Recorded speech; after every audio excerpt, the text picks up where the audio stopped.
Mira Kessler stepped off the transport shuttle and into chaos. The Grand Hall of Valtora Prime buzzed with creatures from a dozen worlds. Feathered diplomats chirped in debate. Amorphous beings shimmered in suspended translator gel. A scaled warrior caste stomped past, armor clanking in time with their breath regulators. The air smelled like ozone and citrus, cleansed every 20 minutes by ion scrubbers, but nothing could clear the stench of tension. Mira adjusted the collar of her charcoal suit, exhaled slowly, and walked forward. Ambassador Kessler of Earth, the station's AI chimed, "You are cleared for entry." That's when the car chancellor fainted. It wasn't a graceful fall. He teetered, emitted a high-pitched trill, and crumpled like a wet tent. His guards swarmed. Someone shouted about cheek symmetry. Mira blinked. "Was that me?" she muttered. "Unfortunate," said a low voice behind her. She turned. Towering over her was a Zorlax, lean and coiled like a spring. For slit pupil eyes watched her with practiced disdain. His armor gleamed black like polished obsidian, etched with diplomatic seals. "Ambassador Vrel Thuin," he said, not offering a hand. "Representative of the Zorlax Empire." "Mira Kessler." "Earth," she replied, extending a hand anyway. He didn't take it. You arrive, and a chancellor collapses. You must be proud. Myra's smile was tight. "I'll try not to weaponize my cheekbones next time."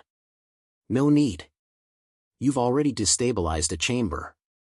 Before she could retort, a swarm of bio-drones lifted the chancellor's body and floated him away, moaning about the glow of her epidermis.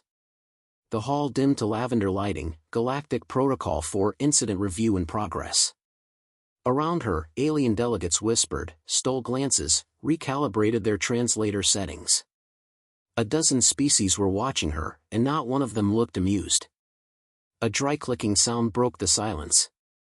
An insectoid diplomat from Threnkai scuttled forward. "Ambassador Kessler," he rasped, "we would request, politely, that you refrain from engaging in unsolicited radiance during council hours." Mira blinked. "I'm just standing." The chancellor believed he was being seduced. "I was breathing." In a human pattern. Visually aggressive. Vrel smirked. Mira caught herself before snapping. Earth had warned her about this, warned all of them, in fact. The moment humans were admitted to the Galactic Union, rumors spread like wildfire. Apparently, to half the galaxy, humans were dangerously symmetrical. Their voices, oddly melodic. Their scent, though it varied, triggered neural responses in some species akin to mating season. What no one anticipated was how much of a problem that would be. "I'm just here to represent Earth," she said calmly. "Not to seduce half your legislature." "And yet," Vrel said, "your very presence destabilizes protocol. Maybe your protocol needs better insulation." The insectoid hissed in disapproval. Vrel only nodded once, then turned to walk away. "Your case is already under review, Ambassador," he said over his shoulder. The Zorlax Empire does not take kindly to bioweapons, even if they smile while using them. Bioweapon? An hour later, Mira stood alone in the quiet quarters assigned to Earth's delegation. The room was minimalist, glass walls, touch-responsive surfaces, and one floating hologram of Earth's oceans, constantly shifting. She stared at it. "This is insane," she whispered. I said 8 words and dropped a chancellor. Her comm tablet blinked. "Incoming, Council of Ethical Viability, Notice of Inquiry." She tapped it. "Ambassador Kessler, per Article 49-7b, you are requested to submit a statement of non-malicious intent regarding the incident involving Chancellor Vila. Your presence has been temporarily restricted from open-chamber discussions pending assessment." She tossed the tablet onto the nearest surface. Restricted. On her first day. The door chimed. "Mira Kessler," came a voice like gravel soaked in oil, "do you require sustenance?" It was THKRR, the insectoid diplomat from earlier. He stood in the doorway holding a tray of something. Mira blinked at the gelatinous orbs wobbling in midair. "I'm good, thanks." THKRR entered anyway. His thorax clicked in dismay. I apologize. You must understand, your kind disrupts patterns.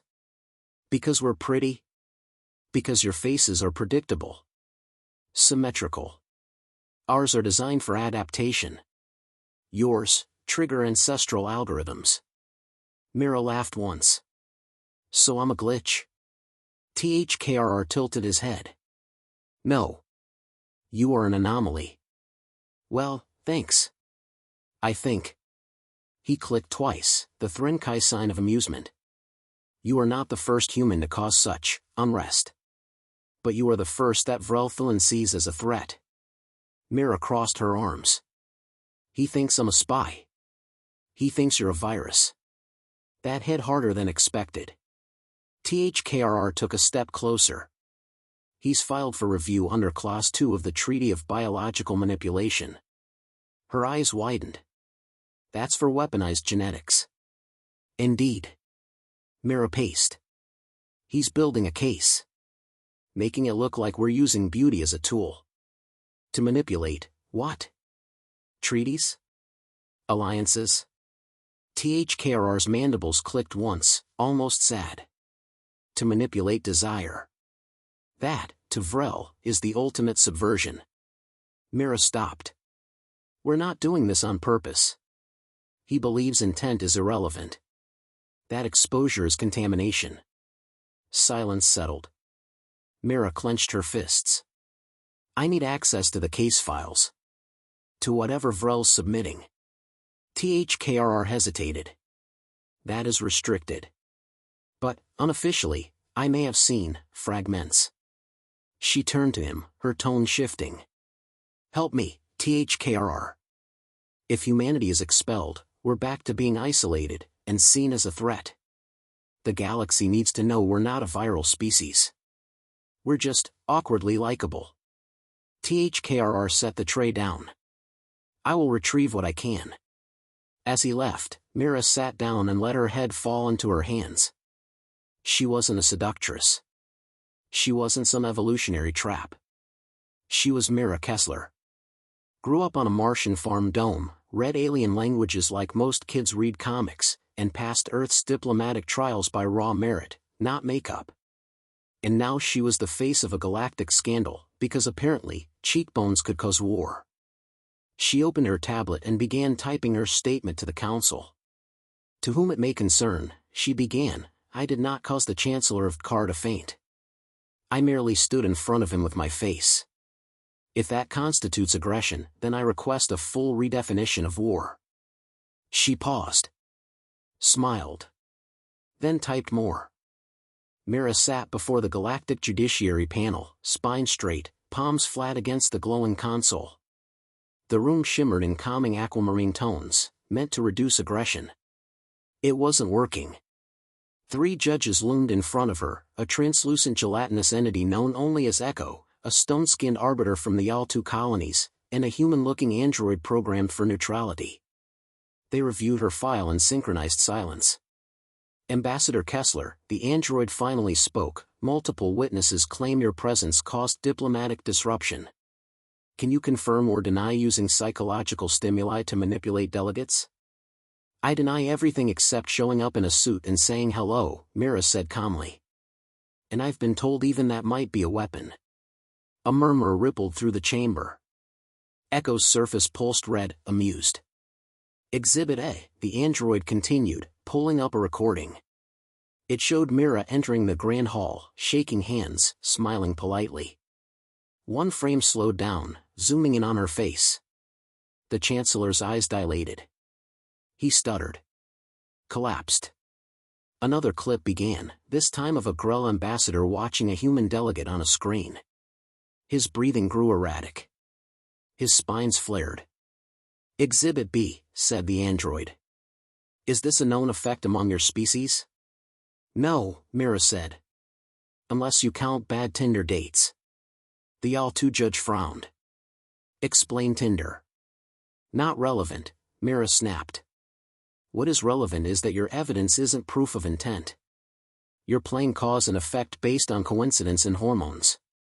Intent is difficult to prove, the android admitted. But you are still Earth's representative. The burden of understanding impact falls on you. Mira leaned forward. You've judged us guilty of being seen, not of doing anything. If appearance alone is a threat, then maybe your protocols need updating, not my DNA. That earned a few nods in the audience. Vrel Thulin, seated at the back, didn't flinch. Later, back in her quarters, Mira paced. Psychological stimuli, she muttered. Is that the new term for eye contact now? Her comms tablet chimed. Incoming, THKRR. I have something. Meet me in observation deck 7. Come alone. She didn't hesitate. Deck 7 was deserted, just curved glass stretching out into starlight, and a low pulse of distant galaxies painting the room in blue-gold hues. THKRR waited in the corner, cloaked in shadow, antennae twitching. I accessed fragments of the Zorlak's proposal, he said without preamble. Vrel is calling it the human anomaly doctrine.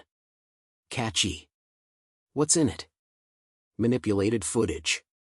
He's taken clips of humans laughing, smiling, slowed them down. Reframed them as effective destabilization techniques. He claims Earth is training delegates in emotional warfare. Mira raised an eyebrow. You mean, we're too charming? He implies weaponization of intimacy. He says Earth intends to seduce the Council into submission. She almost laughed, then saw the look in THKRR's eyes. He's serious.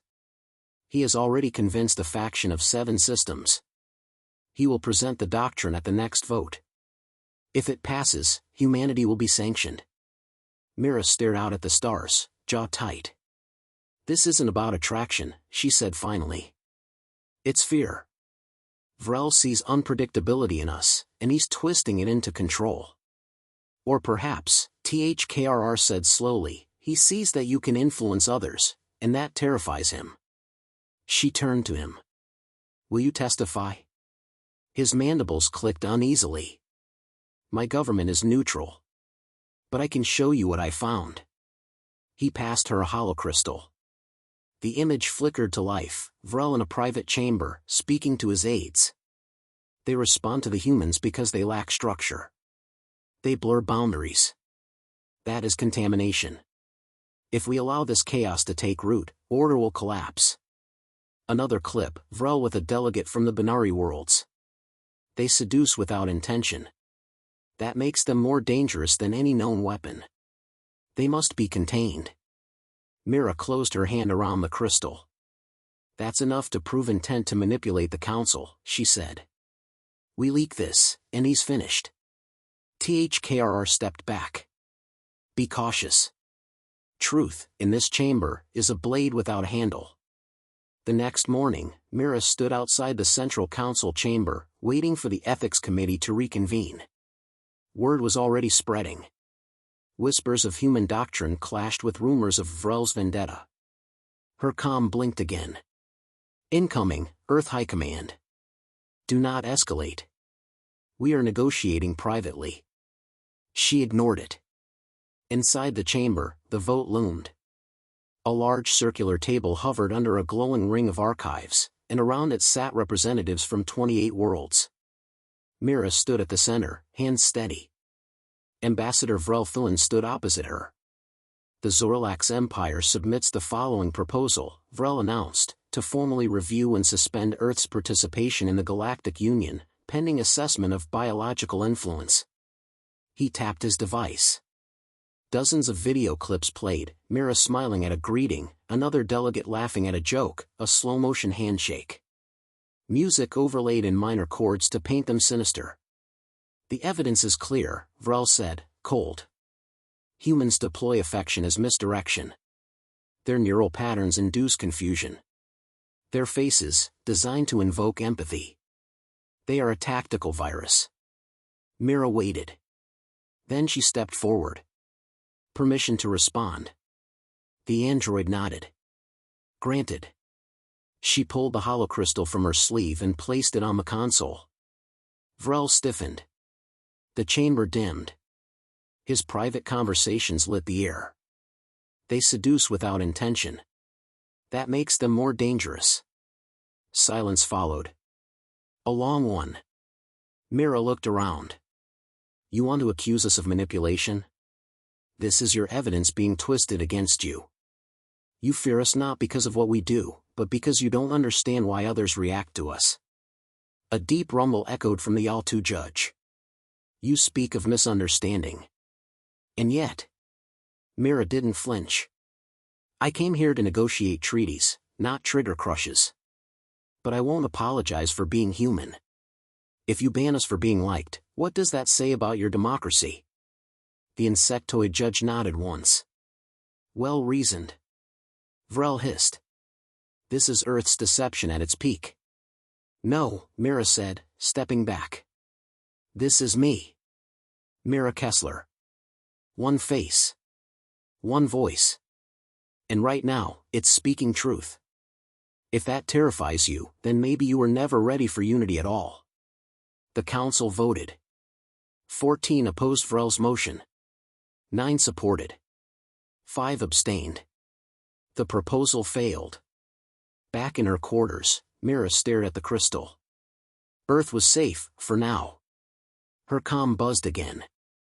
Incoming, Vrel Thulin. You're more dangerous than I thought, human. She typed back. Then you weren't thinking hard enough. The corridor lights flickered red. A soft alarm pulsed in the distance, barely audible, but rhythmic. Controlled. Too controlled. Mira moved quickly, her boots clicking on the glass-like floors of Valtora Prime.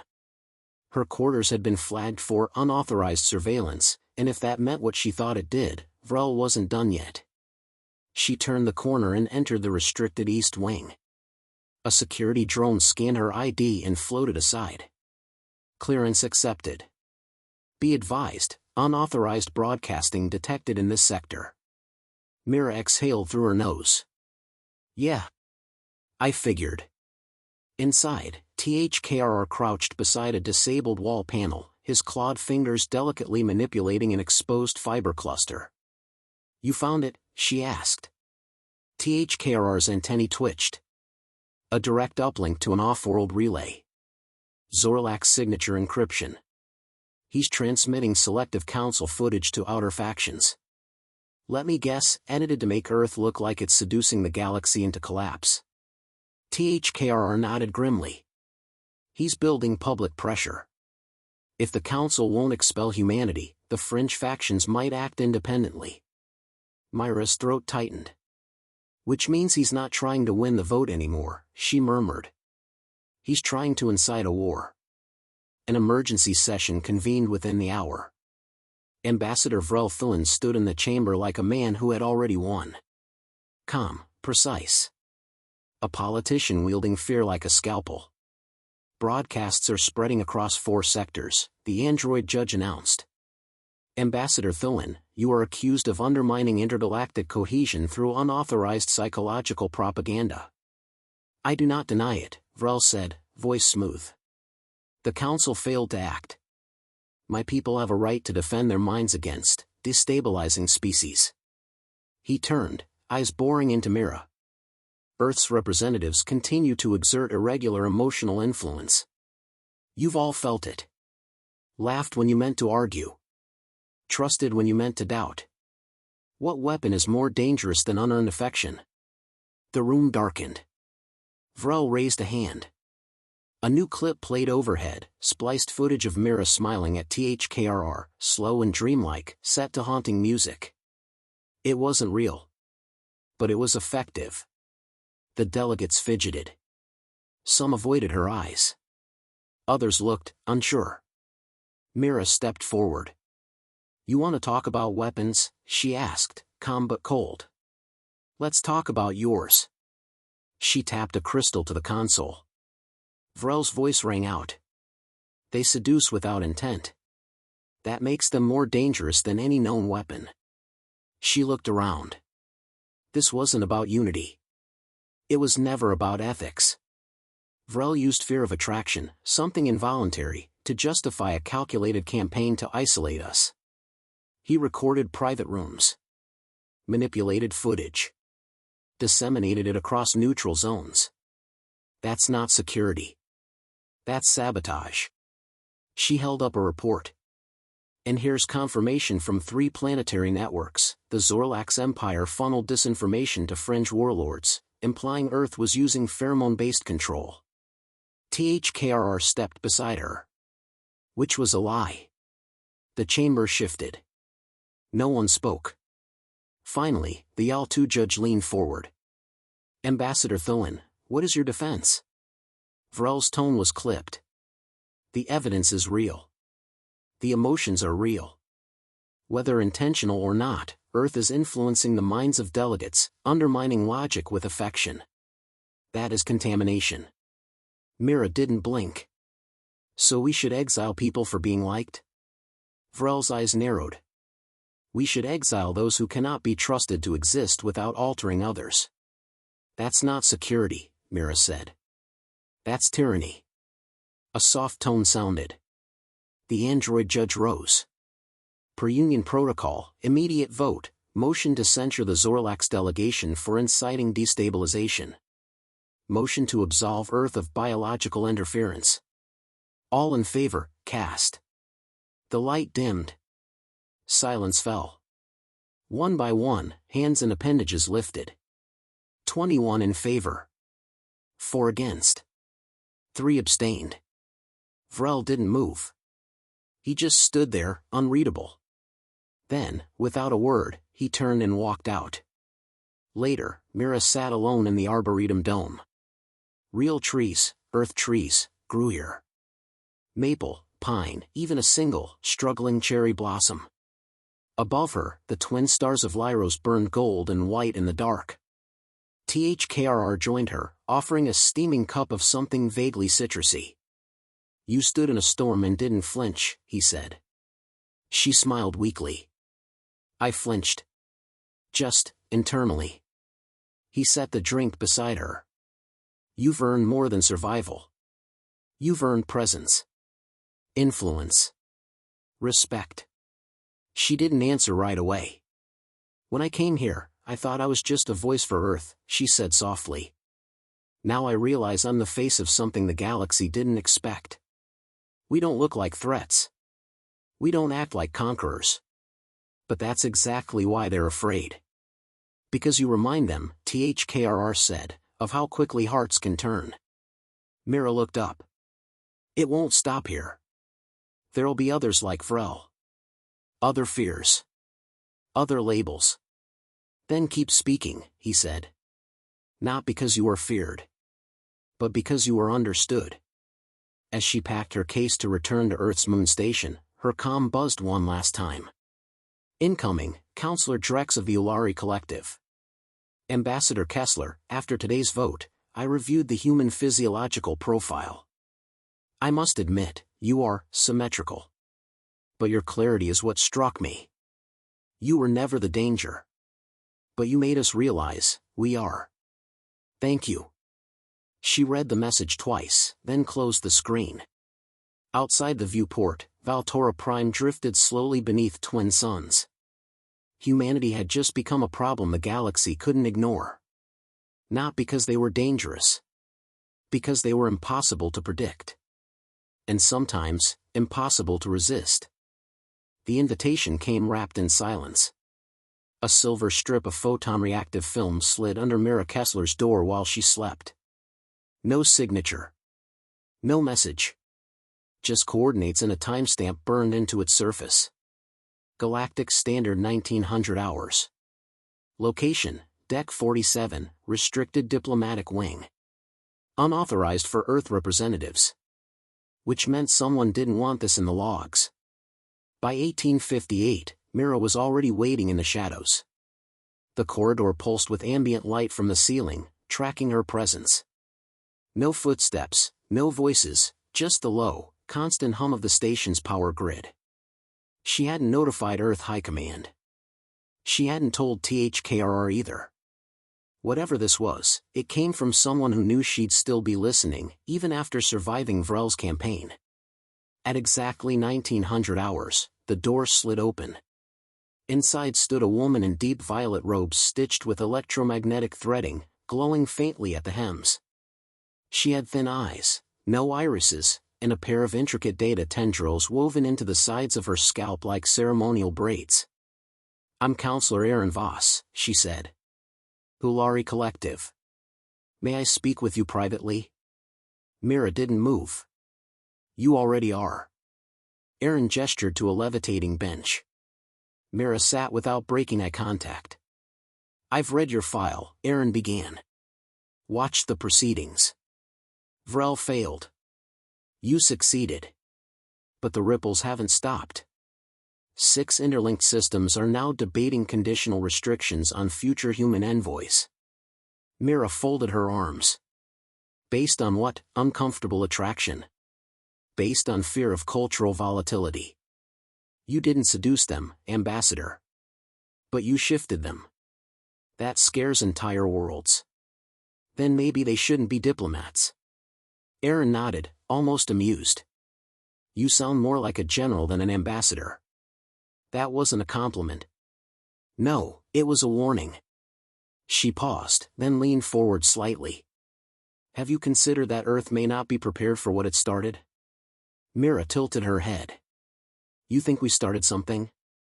Aaron tapped a holo onto the table. It opened to an intelligence report. "Since your case closed, over 50 new interspecies delegation requests have been filed, for human assignments. Not Earth political offices, personal embassies. Research, mating rights negotiations, even artistic study residencies. Some worlds have wait lists for human visitors."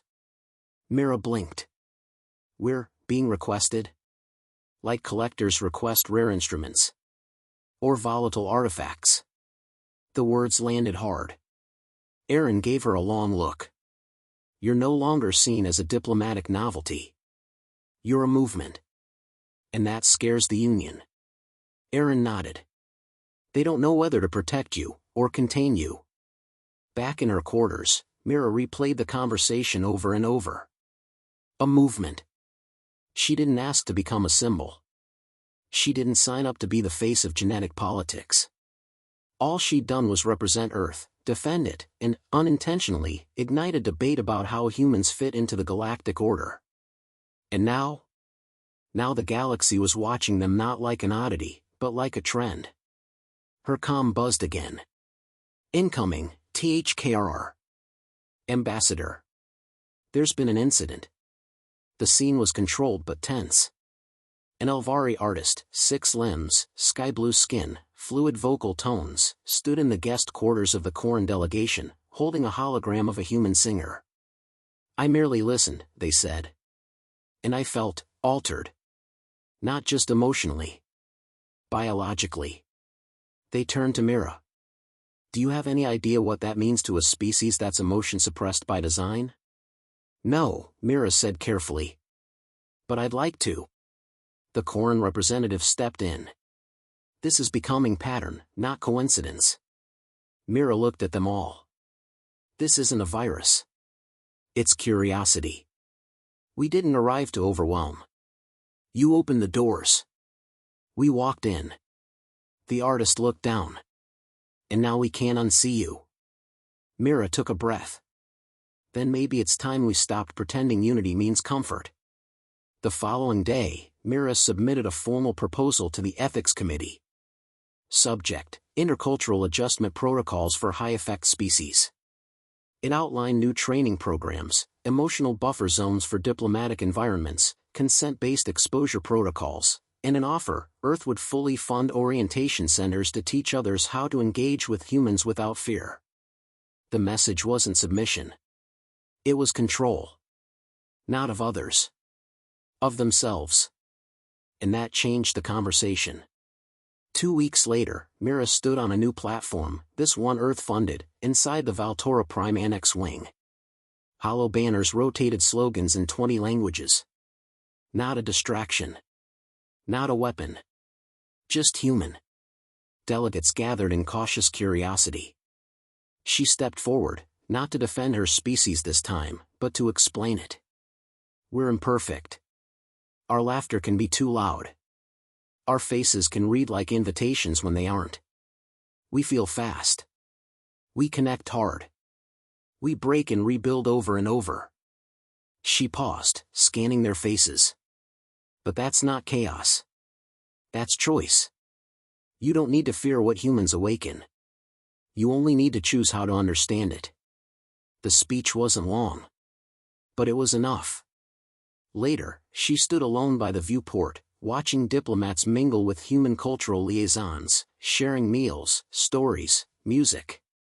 THKRR approached. "You've changed the temperature," he said. She smiled. "Still feel like a virus?" He clicked once. "More like a wildfire. Hard to control. But necessary for rebirth." She laughed. "I'll take that."